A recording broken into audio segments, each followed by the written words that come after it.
Hello everyone, this is Lelit from Kanen Coffee, and today we have a Lelit Elizabeth with us in the shop.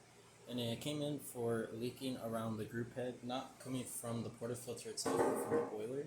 And so you would see right in between the group head and where the boiler, because the boiler sits right on top of the group head, there's a gasket there, and if you were to look there now, there's quite a lot of scale buildup, and that's usually because of the boiler gasket here. So this gasket sits in between, again, the group head and the boiler, seals it off completely. When this starts to get a lot of scale or stuff like that, it starts to wear down. And you can see the amount of scale on the gasket. Um, and so we had to take the entire boiler out, disconnect all the wires that are located on the boiler and around it. All the hosing that had to come off also to get the boiler disconnected from the group head. And when we went in there, there was a lot of scale, as you can see, all around the ridge, and then a bunch of flakes in the middle there. As you can see, it's quite bad. And this was also inside of the boiler too. So this is just the bottom where everything kind of sits. The inside of the boiler too, around the heating element, was pretty bad, but it wasn't as bad as the bottom because everything sits at the bottom. So I went in there and I cleaned it up. I don't have a photo, but I did hand scrape the boiler, at least the brew boiler, because I had it opened. And then scraped the other half of the boiler. After putting the gasket on and putting back the boiler, as you can see, there's no leaking around the group head anymore. There's still scale residue from the outside, but you could just scrape that off. I didn't want to because this is reflective mirror chrome, and if you scratch into it, it would be bad. So you just have to sit there for a real long time and just scrub it with a rag. Besides that, we did a tune-up on the machine, replacing the gasket, because as you can see here, the gasket is solid, like you could crack it with your hand, as you can see. Replaced the shower screen also because it was slightly clogged. Took out the whole group head, distribution plate, and the gasket that's in there. Cleaned the entire group head, so you will see no coffee buildup, or very minimal coffee buildup in the group head. And cleaned it all out. After that, we went to descaling. The descaling was really bad on this machine when it came to the steam boiler. Usually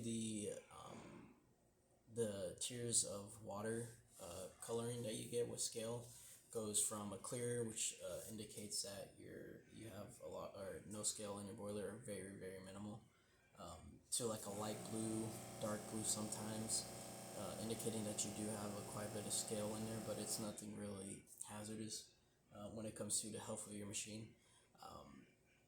And then after that, it will be a green to yellow, which is indication that you have quite a lot of scale in there. And the first time I put citric acid in here, it came out straight yellow. And so we had to descale this quite literally almost the whole day just to clean it all out. As you can see now, if I were to run some hot water, it comes out clear. But when I started descaling, it came out emerald green, and then it got even worse, started becoming yellow, until it ran clear like this. And it took quite a while to do it. And I'm glad the heating element didn't give out. Usually when the heating element has that much scale around it and you try to descale it, it often breaks and pops just because the citric acid is is adding more pressure to the boiler, and then you mix a bunch of stuff in there and it will pop. And so yeah, we ran until it ran clear. The brew boiler, I ran descaler just to get some of the valves, but for the most part, my hand scraping did enough. It was a slight blue color after I started descaling, but it cleaned up real quick because there was barely any in there by the time I finished. But now we're just going to quickly test the machine. That new gasket isn't going to get you close to that 90 degree just because it's a new gasket. Still need to wear it out a little bit. You could get it to the 90 degree if you really force it in there, but you don't really need to. After a few uses, maybe a month or so, you would get more towards that. We're just going to quickly brew a shot. We're not going to worry about if it runs a little too fast or slow, mainly just kind of looking at the pump pressure to see what it's brewing at. And it looks good. Yeah, it's going to come out a good shot. We don't calibrate any of our grinders to our machine, so if it runs too fast, too slow, you don't have to worry about that. Once you get your own calibration on it, which the customer usually has a home grinder, it'll look great. Yeah, it's not a bad shot. Turn that off. As you can see, it came out really good. Just gonna push that to the aside, take the portafilter out so we can clean the group head. I also did deep clean your portafilter, your basket, your steam wand. Your steam wand was a little bit clogged on the spout, and so unclogging it with like a welding clip cleaner or any sort of milk frother cleaning tool worked really well.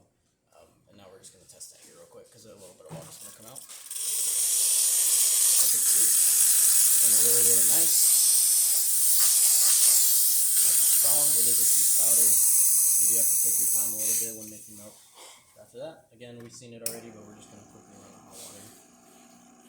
And yeah, that's about it for this repair. If you like this video or any further repairs on our channel, leave a like, subscribe, hit the bell. Thanks for watching.